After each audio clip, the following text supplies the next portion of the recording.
ને મિત્રો મજામાં.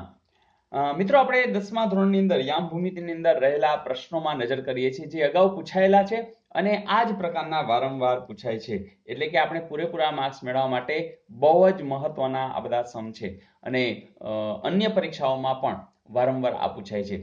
જેમ કે તમને આવું આપ્યું છે કે યામ ભૂમિતિને લગતું કે એ છે એક બિંદુ છે, બી પણ બિંદુ છે અને યામ આપ્યા છે, સી પણ આપ્યું છે અને એ ત્રિકોણ એબીસી ના શિરોબિંદુ છે અને મધ્ય કેન્દ્ર જી છે એના યામ શોધવાના છે. મિત્રો તમને યાદ છે કે આપણે રેખાખંડ હોય એના મધ્યબિંદુ શોધવા માટે આપણે શું કરતા હતા કે જે એક્સ હોય અને અહીંયા પણ જે એક્સ હોય એનું આપણે સરેરાશ લેતા હતા. તો મિત્રો અહીંયા પણ એવું જ છે કે તમારે શું કરવાનું છે કે જી મધ્ય કેન્દ્ર તમારે શોધવું હોય તો આ 2, આ 4 અને -3 એનો સરેરાશ લેવાનો. મિત્રો મોઢે થઈ શકે?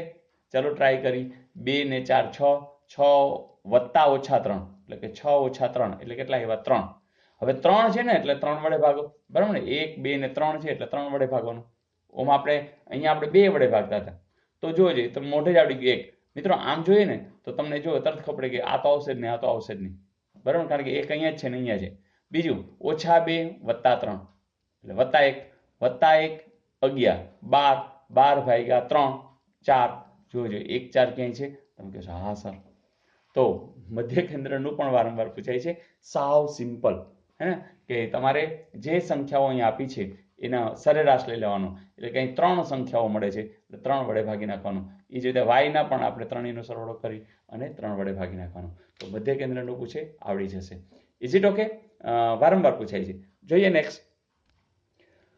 મિત્રો આ પણ સમ તમને તરત જ આવડી જશે કેમ કે જો A5 2, B3 4 અને CXY સમરેખ બિંદુ છે તથા AB બરાબર BC છે. મિત્રો એટલે કેવી વાત છે ખબર છે કે અહીંયા A છે, બરોબર વચ્ચે B હશે અને આ C હશે કારણ કે AB બરાબર BC છે એટલે આ અંતર ને આ અંતર સરખું છે. ધેટ મીન્સ કે B શું હશે? મધ્ય બિંદુ છે. હવે તમને ખબર છે કે અહીંયા 3 4 છે, અહીંયા કેટલા છે? 5 2 છે અને અહીંયા XY છે. પણ એ તો ખબર છે કે આનો અને આનો સરવાળો કરી અને 2 વડે ભાગો તો અહીંયા આવે, બરાબર ને? 3 આવે. મિત્રો આપણે એક બીજો આઈડિયા કરી કે તમે જ્યારે આ મધ્યબિંદુની ખબર હોય ને તો આપણે આના ડબલ જ કરી નાખો ને એટલે કે 6 ને 8 એટલે હવે ખાલી સીધું જ પડી જશે. શું કે 5 માં કેટલા ઉમેરીએ તો 6 આવે? તો તમે તરત કહેશો કે સર 1. એ જ રીતે 2 માં કેટલા ઉમેરીએ તો આ 2 માં y આપણે ઉમેરી છે એટલે 8 આવે. તો 2 માં કેટલા ઉમેરીએ તો 8 આવે? તમે તરત કહેશો કે 6 એટલે કે 1 6 હશે. જુઓ જ છે. તો મિત્રો અહીંયાથી જ તમે કરી શકો. અહીંથી જ, કારણ કે તમને ખબર પડી કે અહીંયા તમારા મગજમાં 6 અને 8 લઈ લેવાના છે. તો જો 5 ને 1 6 અને 2 ને 6 8 બસ પતી ગયું. તો તમે તરત કહેશો કે 1 અને 6 આવે. Is it okay? તો આવા સમ તમને એમસીક્યુમાં પૂછાયેલા છે, પૂછાઈ રહ્યા છે વારંવાર અને અન્ય જગ્યાએ પણ પૂછાઈ રહ્યા છે જે તમને જરૂર આવડશે. જોઈએ નેક્સ્ટ. મિત્રો જો A1 2 અને B3 - 2 આપેલો અને AB ના અંત્ય બિંદુઓ છે. ખ્યાલ આવી ગયો છે ને મિત્રો કે અહીંયા A છે અને અહીંયા B છે અને પાછા અંત્ય બિંદુ છે. તો AB નું મધ્ય બિંદુ સાવ સહેલું. હવે તો મોઢે જ કરશો ને કે 1 અને 3 કેટલા થાય? 4, બરાબર? અને એને શું કરવાના છે? અડધા. તો 1 અને 3 એને 4 છે તો એના અડધા કેટલા થશે? તો કે છે 2. અને એ જ રીતે 2 અને -2 એનો સરવાળો કરો 0, એના ભાગ્યા 2 એટલે 0. જોજો 2 0 ક્યાંય છે? યસ. તો તમારો જવાબ આ રહ્યો. તો મિત્રો છે ને સહેલું? તો એકદમ સહેલું છે અને જો આગલી રીત વાપરવી હોય દાખલા તરીકે તો તમે આના ડબલ કરી નાખો અને ચેક કરી લ્યો.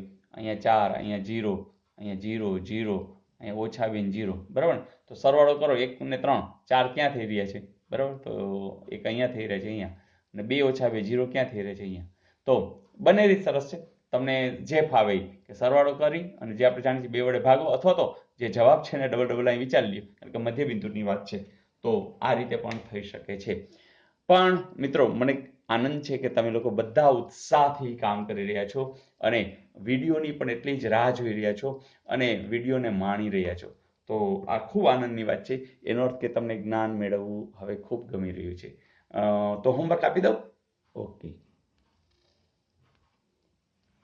અહીં તમને આવું પણ પૂછાયેલું કે P - 3 2 માંથી y અક્ષ પર દોરેલા લંબનો લંબપાત એમ હોય તો એમના યામ. તો એમના યામ તમને આવડી જ જશે. મેં તમને આના પહેલા પણ આવો સમ આપ્યો હતો અને ટ્રાય કરો. ચલો જવાબ સાચો હોવો જોઈએ. તો યસ, ગઈકાલનું હોમવર્ક. મિત્રો આવું આપ્યું હતું કે px બરાબર 5x વત્તા 3. તમે તરત કહેશો કે સર આ તો સુરેખ સમીકરણ છે. મિત્રો તમને ખબર છે ને કે અહીં તમે px છે એમાં x તમે બદલાવતા જાઓ, x અને y, બરાબર, તો તમને y એટલે કે px તમને મળતા જશે. તો જે આખી વાત છે એની અંદર તમને જે જોડ મળશે એના આધારે તમને તરત ખબર પડી જશે, કારણ કે x બિલોંગ્સ ટુ r છે. ધારો કે તમે અહીં 0 લ્યો છો તો શું આવશે? px છે એટલે કે y છે એ 3 મળશે, રાઈટ. દાખલા તરીકે તમે અહીં 1 લ્યો છો તો 5 ને 3 8. દાખલા તરીકે -1 લ્યો છો તો -5 અને 3, એટલે તમે તરત કહેશો, અહીંયા ધારો કે -1 લ્યો છે તો -5 અને 3, એટલે તમે તરત કહેશો -2. તો આ બધા બિંદુઓ મળશે. તમે જ્યારે આલેખ ઉપર દોરશો ને તો x બરાબર તમે ધારો કે 0 છે, બરાબર, 1 2 3 ઓછા, અહીંયા y છે એ તમને ખબર છે એ ધન આવશે, 1 2 3, અહીંયા 1 2 3 આ x અક્ષ, અહીંયા ઋણ આવશે, -1 -2 -3, અહીંયા પણ ઋણ આવશે y અક્ષમાં, -1 -2 -3. તો જે 0 3 બિંદુ છે તો x નો 0 છે અને y નો કેટલો છે 3, એટલે આ બિંદુ અહીંયા આવશે. પછી 1 છે અને 8 છે એટલે ક્યાંક અહીંયા ક્યાંક આવશે. એટલે આખી રેખા છે, અહીંયા -1 છે, અહીંયા -2 છે, એટલે કે આખી જે રેખા છે એ તમને આ પ્રકારે કંઈક મળશે, બરાબર ને. તો આ આખી રેખા જ તમને મળવાની છે, અને એટલા માટે એ લોકોએ તમને જે વિકલ્પો આપ્યા હતા, વિકલ્પમાં આપ્યું હતું પરવલય, રેખા, કિરણ અને રેખાખંડ.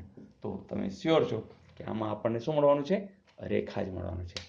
તો મિત્રો આવું કંઈક કે તમે જે જાણો છો એનો હવે પરીક્ષાની અંદર માર્ક્સ મેળવવામાં ઉપયોગ કરવાનો છે, અને ઝાઝા માર્ક્સ મળે તો રાજીપો મળે. અને એટલે જ તમે લોકો આજુબાજુના લોકોને પણ જોડી રહ્યા છો અને કહી રહ્યા છો કે આવો અમારા એનડીસી પરિવારમાં, ભણવું એ રમત છે, ગમત છે, અને દરેક વિદ્યાર્થી હોશિયાર છે. આવજો.